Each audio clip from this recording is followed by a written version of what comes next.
ป้าโอ้คือมานเด้ฮะกบเจ้าเองวะนี่โดยโอ้ซื้อหน่อยแล้วก็เจ้าฮะแบ่งแบงค์โดยโอ้จบ3 ตู้ไปกับไผนี่ข้าว2 คน โดยอันนี้ดิน้าบ่าวนี่ดิน้าบ่าวเออสบายดีครับไปดีวายุผู้นี้ซื้ออันเท้าขาวบ่โดยโอ้เท้าขาวมากินข้าวนำร้านเด้อปลาหลุงเด้อร้านน้อยฮะก็มาแต่หากินมื้อนี้เนาะหิวข้าวบ่วันนี้โดยโอ้เอากิน ร้านน้อยก็หิวข้าวเด้อพี่น้องมาแต่อันไปหาอยู่หากินได้ยังได้กินปิ้งป่าไปหาเองบ่โดยโอ้ไปหาเองพี่น้อง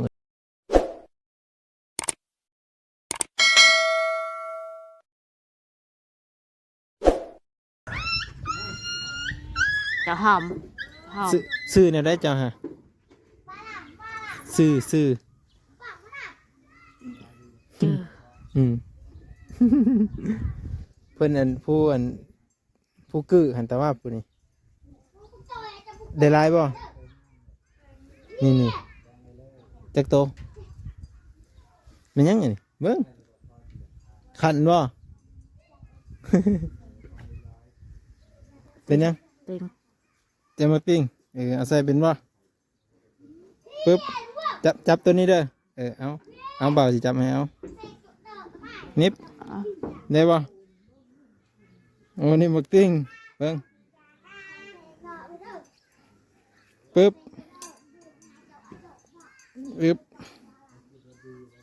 นี่โอ้ได้หลายเนาะไปล้างไว้ไปล้างอันนี้ไปล้างมือเด้อจิโร่บ่ไอ้จังก่อไปล้างมือไปล้างมือเด้อพูนไปล้างอยู่พูเด็เบิ้งอันเดี๋ยวพาไปเบิ้งก่อนทุกคนอะไรอย่างบ่ล้างก่อนติล้างน้ำก่อนพูดไปล้างอยู่พูนไปล้างน้ำไปล้างน้ำอยู่พี่เขาก็ไม่รู้จักดอกเพราะว่าเขาไม่ทันได้เคยมาอันเดียปากดีได้ยังทำมันนี่ฮะป้าโอ้คือมานเด้ฮะกบเจ้าเองวะนี่โดยโอ้ซื้อหน่อยแล้วก็เจ้าฮะแบงค์โดยโอ้จบ3 ตู้ไปกับไผนี่ข้าว2 คนโดยอันนี้ดิน้าบ่าวนี่ดิน้าบ่าวหรือไอ้น้าบ่าวก็ได้โอ้เก่งไรเนาะเอาขึ้นไปไว้สิจ้ะเจ้าแก๊สโอ้เอาคาเซียจะหล่อจบไม่ใช่เราปะน่ะโอ้ลูกเพิ่นจบแห่งทุกคนจะโดยเจ้าบ่ฮะไม่ม้ากินยังไงนะฮัมบ่แม่นม้ากินของกินแล้วบ่ฮะอึ๊บจะโดนด่าเอาจ้าจะโดยเจ้าบ่ โอ้ยตลาดน้อยคือหมาได้ซื้อขนมมากิน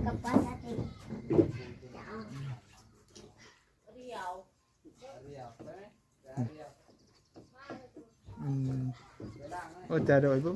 ขึ้นไปเบิ่งจะโดยกับยังมาน้อยโอ้เพิ่นเกิดมาน้อยไปน้ำบ่าวเลยคิดว่าอันมาน้อยกิน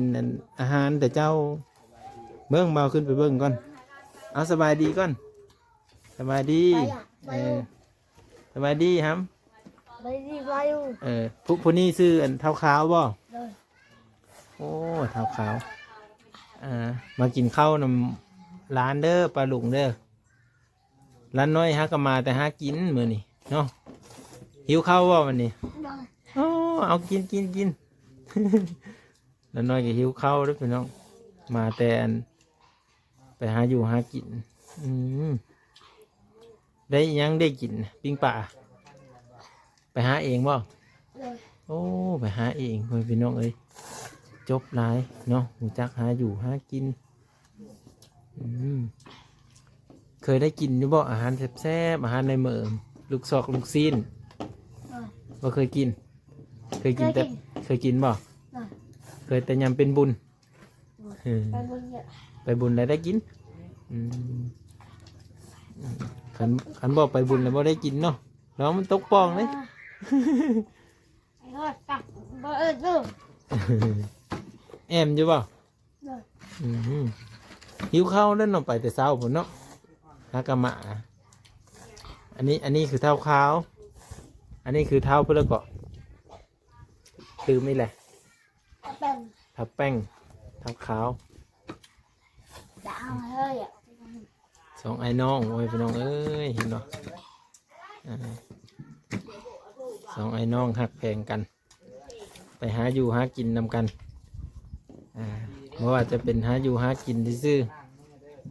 ไปใช้กับไปนำกันบ่จะคนไอ้น้องกันไปหากินนำกันจะคนมีแต่เจ้ากับเท่านี้กับนาบ่าวฮะ บัง บักป้อง บังมันเป็น โอ้บัดเท้าขาวนี่เป็นเรื่องคือเป็นตุ่มแต่อันนี้ขันบ่ครับ เด้อ โอ้เป็นขันเอาวัดป่านี่ได้ไปหาอยู่ไสดับบัดนี่ กระดาม อยู่น้ำงมบ่งมเอาบ่ โอ้เอา โอ้งมเอาไก่บ่ ขายเลย ขันอ้ายอยากไปน้ำเด้พาไปได้บ่ได้บ่ขันไปนี่ ได้ ขันไปนี่ได้รถบ่โอ้ขันว่าได้รถเจ้าเนาะเป็นอ้ายผู้นี้เออ จ้าขายเป็นอ้าย เจ้าเป็นอ้ายได้เข้าอยู่โรงเรียน บ้า ไม่ได้เข้าเลยอยากเข้าอยู่บ่ ขันเข้านี่สิประมาณปได้ปหนึ่งบ่ผู้นี้ดิบ่ได้เข้าโรงเรียนคือกันจับมือของจ้าจะได้หานี่แล้วก็หายไปแล้วจ้ะก็ต้องจ่ายหนึ่งจ้า อ้ายก็ยอมเสียสละให้น้องตลอดเนาะ แพงน้องอยู่บ่ฮะก็แพงอยู่เลยพี่น้องเอ้ยเฮ็ดได้เลยเนาะโอ้มีม้าน้อยตัวหนึงม้าน้อยก็ไปน้ำบ่หากินนะ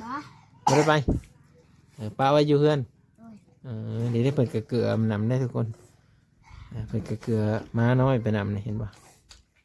มันอิ่มแล้วป่ะฮะ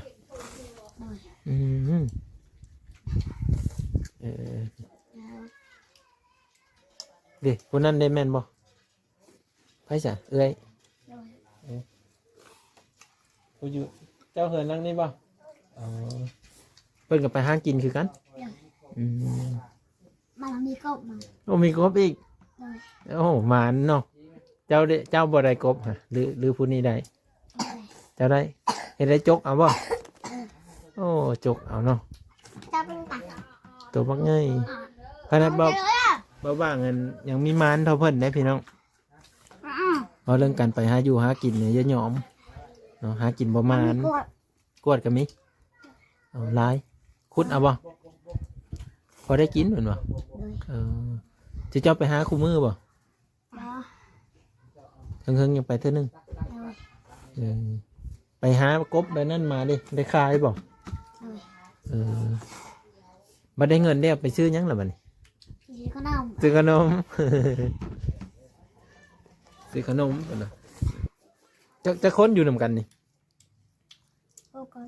6ไปแน่เอาเจ้า บ้าง บักป้องป้องไปซื้ออะไรซะ เบ้งเขาจับอ่ะ ฮะ น้องเบ้ง ผู้นั้นน่ะไปอยู่น้องเบนบอสอยู่เดี๋ยวนี้ฮะอยู่จักคนเจ้านี้แล้วก็น้องน้อยฮันแล้วก็น้าบ่าวฮัน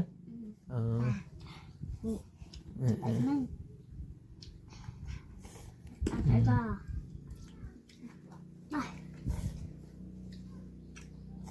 ใช่หมดได้ อิ่มอยู่บ่เลย โดย อายกับน้องเพิ่นพี่น้องคิดเห็นตะกี้อยู่น้ำน้องแบบนี้แหละทุกคนเลยมาบางให้เด็กแล้วพ่อแม่ไม่ได้อยู่นำกันเนาะพ่อแม่ไปไถอยู่น้ำน้าบ่าวน้าสาวกับแบบนี้แหละเลือกมาแต่โรงเรียนกับพาน้องกินข้าวกินน้ำอันนี้แห้งเต็กแล้วพ่อแม่ก็แยกทางกันเนาะไปหาอยู่หากินได้กบมาแล้วก็ขายพอได้ซื้อขนมเนาะอัดไว้ลองเด้อจอจาเด้อ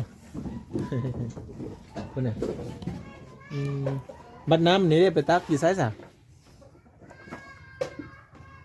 ตักอยู่ไซส์เด้อไก่บ่ไผไปตัก ไม่ค่อย โอ้แม่จะไปตักนี่อิ่มแล้วบ่ ดู นี่ โอ้มีกบนำบันนี้คันคล้ายนี่ดิสีได้จักพันนี่ 5,000โอ้เจ้าก็ได้บ่เจ้าก็ได้ตัวหนึ่งบ่หรือว่าได้หรือว่ามีแต่อ้ายได้ ดู โอ้ มันในกลุ่มน้อย มีแต่กบน้อย วัดขายได้ปันกันผู้นี้5,000ผู้นี้5,000เป็นวัดเป็นไอแล้วทุกคนเลย เดี๋ยวกูปั้นมาถึงใกล้ 6,000มาแล้วเห็นได้ไหมค้ามาซื้อบ่โอ้โห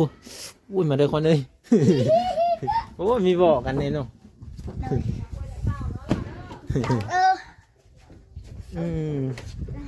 รู้จักหาอยู่หากินได้ทุกคนเลยจักหาอยู่หากินเบิ่งบ่ได้ไปขึ้นมาค้ามมาขายให้เพื่อนบ่เป็นไรมันสูง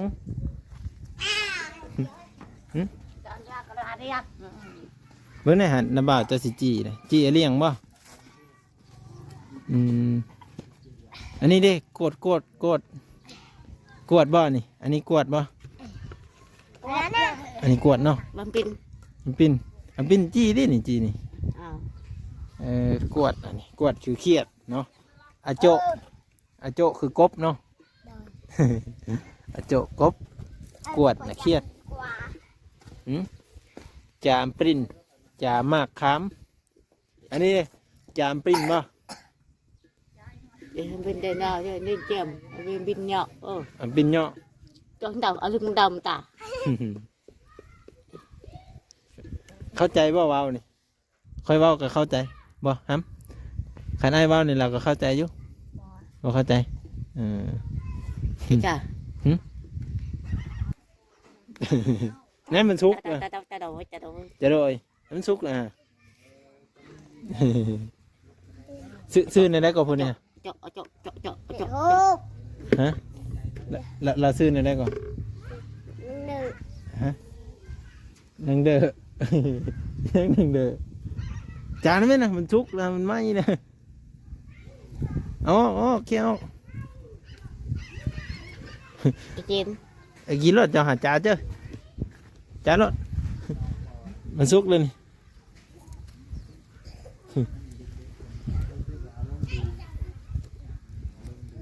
đi vào ít đi vào hả ít vợ đi vào ta vỡ gì đấyนี่มันสุกแล้วตินี่ทุกคนหามาเบิ่งดูสุกแล้วอันนี้ฮะอันนี้ก็บ่ฮู้จักคือกันเด้อบ่เคยจี้เด้อจ้าเลยจ้าเจ้อสุกบ่นี่